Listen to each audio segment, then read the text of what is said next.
Hello everyone, I hope you all ಚೆನ್ನಾಗಿದ್ದೀರಾ ಅಂತ ಅಂದ್ಕೊಂಡಿದ್ದೀನಿ. Welcome back to Chethu's kitchen. ಇವತ್ತಿನ ವಿಡಿಯೋದಲ್ಲಿ ಬರೀ 3 ಪದಾರ್ಥಗಳನ್ನು ಬಳಸ್ಕೊಂಡು ಚಾಕ್ಲೇಟ್ನ ಯಾವ ಥರ ಮಾಡೋದು ಅಂತ ಹೇಳ್ಕೊಡ್ತಾ ಇದ್ದೀನಿ.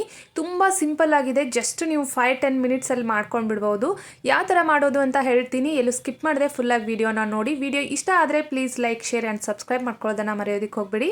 ನಾನಿವಾಗ ಮೊದಲಿಗೆ ಒಂದು ಮಿಕ್ಸಿ ಜಾರನ್ನು ತೊಗೊಂಡು ಇವಾಗ ತೋರಿಸ್ತಾ ಇದ್ದೀನಲ್ಲ ಕೋಕೋ ಪೌಡರ್, ಈ ಕೋಕೋ ಪೌಡರ್ ಬಾಕ್ಸ್ಗೆ 90 ರುಪೀಸ್ನ ಕೊಟ್ಟು ತೊಗೊಂಡು ಬಂದಿದ್ದೀನಿ. ಈ ಕೋಕೋ ಪೌಡರ್ನ ಒಂದ್ಸರಿ ತೊಗೊಂಡು ಬಂದು ಇಟ್ಕೊಂಡ್ರೆ ಹೊರಗಡೆಯಿಂದ ನಾವು ಏನು 90 ರುಪೀಸಲ್ಲಿ ಚಾಕ್ಲೇಟ್ ತೊಗೊಂಡು ಬರ್ತೀವಲ್ಲ ಅದಕ್ಕಿಂತ ಜಾಸ್ತಿನೇ ಮಾಡ್ಕೋಬೋದು ಅಂತ ಹೇಳ್ತೀನಿ. ನಾನಿವಾಗ 1 ಕಪ್ ಅಷ್ಟು ಕೋಕೋ ಪೌಡರನ್ನು ಹಾಕ್ಕೊಳ್ತಾ ಇದ್ದೀನಿ. ಅದು ಚಿಕ್ಕ ಮಿಕ್ಸಿ ಜಾರ್ಗೆ ಹಾಕ್ಕೊಳ್ತಾ ಇದ್ದೀನಿ. ದೊಡ್ಡ ಮಿಕ್ಸಿ ಜಾರ್ ಇದ್ದರೆ ಬೇಗ ಸ್ಮೂತ್ ಆಗಲ್ಲ. ಸೊ ಹಾಗಾಗಿ 1 ಕಪ್ ಅಷ್ಟು ನಾನು ಇಲ್ಲಿ ಕೋಕೋ ಪೌಡರನ್ನು ಹಾಕ್ಕೊಳ್ತಾ ಇದ್ದೀನಿ.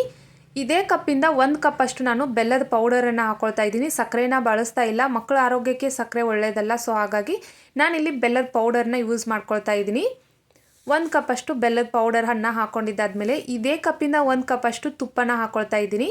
ತುಪ್ಪ ಫ್ರಿಜ್ಜಲ್ಲಿರೋದು ತೆಗೆದುಬಿಟ್ಟು ಡೈರೆಕ್ಟಾಗಿ ಹಾಕೋದಕ್ಕೆ ಹೋಗಬೇಡಿ. ಈ ಥರ ಕರಗಿಸ್ಬಿಟ್ಟು ಲಿಕ್ವಿಡಲ್ಲಿರೋ ಅಂಥ ತುಪ್ಪನ ನೀವು ಬಳಸ್ಕೋಬೋದು. 1 ಕಪ್ ಅಷ್ಟು ನಾನು ತುಪ್ಪನ ಹಾಕ್ಕೊಂಡಿದ್ದೀನಿ. ನಾನು ಇದನ್ನು ಇವಾಗ ಸ್ಮೂತಾಗಿ ಮಿಕ್ಸಿ ಮಾಡಿ ತೊಗೊಂಡು ಬರ್ತೀನಿ. ಇವಾಗ ಮಿಕ್ಸಿ ಮಾಡಿ ತೊಗೊಂಡು ಬಂದಿದ್ದಾದಮೇಲೆ ನೋಡ್ಬೋದು ಲಿಕ್ವಿಡ್ ಥರ ಆಗಿದೆ. ಇದನ್ನು ಇವಾಗ ಈ ಥರ ಮೋಲ್ಡ್ಗೆ ಹಾಕ್ಕೊಳ್ತಾ ಇದ್ದೀನಿ. ಇಷ್ಟೇ ಸಿಂಪಲ್, ತುಂಬ ಕಷ್ಟ ಇರುವಂತಹ ಏನು ರೆಸಿಪಿ ಅಲ್ಲ ಇದು. ತುಂಬ ಸಿಂಪಲ್ ರೆಸಿಪಿ ಆ್ಯಂಡ್ ಕ್ವಿಕ್ಕಾಗಿ ಮಾಡ್ಕೊಂಡು ಬಿಡ್ಬೋದು.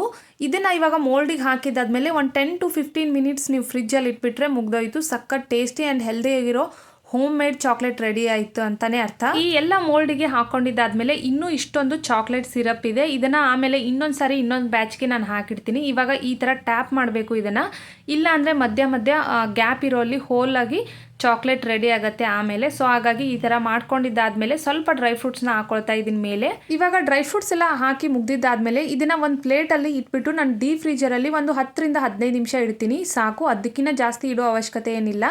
ಇವಾಗ 15 ನಿಮಿಷ ಆದಮೇಲೆ ನೀವು ನೋಡ್ಬೋದು ಸಖತ್ ಹೆಲ್ದಿಯಾಗಿರೋ ಹೋಮ್ ಮೇಡ್ ಚಾಕ್ಲೇಟ್ ರೆಡಿ ಆಯಿತು. ಇವಾಗ ಓಪನ್ ಮಾಡಿ ತೋರಿಸ್ತಾ ಇದ್ದೀನಿ ನಾನು ನಿಮಗೆ. ತುಂಬ ಸಿಂಪಲ್ ಆಗಿರೋ ಅಂಥ ರೆಸಿಪಿ. ನಿಮ್ಮ ಮಕ್ಕಳಿಗೆ ವೀಕ್ಲಿ 2ರಿಂದ 3 ಸರಿ ಮಾಡಿಕೊಟ್ರೆ ಸಾಕು. ಅವ್ರಿಗೂ ಸ್ವಲ್ಪ ಖುಷಿ ಆಗುತ್ತೆ. ಅಂದರೆ ಫೀಲ್ ಫ್ರೀ ಆಗಿ ತಿನ್ಬೋದು ನಾವು. ಏನು ಟೆನ್ಷನ್ ಇಲ್ಲದೆ ಮಕ್ಕಳಿಗೆ 2-3 ಚಾಕ್ಲೇಟ್ ಈ ಥರ ಕೊಡ್ಬೋದು. ಅದೇ ಹೊರಗಡೆ ಚಾಕ್ಲೇಟ್ ಇದ್ದರೆ ಸ್ವಲ್ಪ ಭಯ ಆಗುತ್ತೆ. ಅದರಲ್ಲಿ ಅವರು ಹೈಜನ್ ಮೇಂಟೈನ್ ಮಾಡಿರಲ್ಲ, ಹೆವಿ ಶುಗರ್ ಹಾಕಿರ್ತಾರೆ ಮತ್ತು ರಿಫೈನ್ಡ್ ಆಯಿಲ್ ಹಾಕಿರ್ತಾರೆ. ಇದೆಲ್ಲ ಇರುತ್ತೆ ಹೊರಗಡೆ ತೊಗೊಂಡು ಬಂದರೆ ಚಾಕ್ಲೇಟು. ಅದೇ ಮನೇಲಿ ಮಾಡಿರೋ ಚಾಕ್ಲೇಟ್ ಆದರೆ ಆ ಥರ ಏನೂ ಇರೋದಿಲ್ಲ. ಹೆಲ್ದಿ ಆಗಿರೋ ಚಾಕ್ಲೇಟ್ನ ಮಕ್ಕಳು ತಿನ್ನೋದಕ್ಕೆ ಕೊಟ್ಟರು ಅವ್ರ ಆರೋಗ್ಯಕ್ಕೂ ಕೂಡ ಒಳ್ಳೆಯದೇ. ತುಪ್ಪ ತಿನ್ನೋದ್ರಿಂದ ಬೋನ್ಸ್ ಎಲ್ಲ ಗಟ್ಟಿಯಾಗುತ್ತೆ. ಐ ಹೋಪ್ ಇವತ್ತಿನ ವಿಡಿಯೋ ಎಲ್ಲರಿಗೂ ಇಷ್ಟ ಆಗಿದೆ ಅಂತ ಅಂದ್ಕೊಂಡಿದ್ದೀನಿ.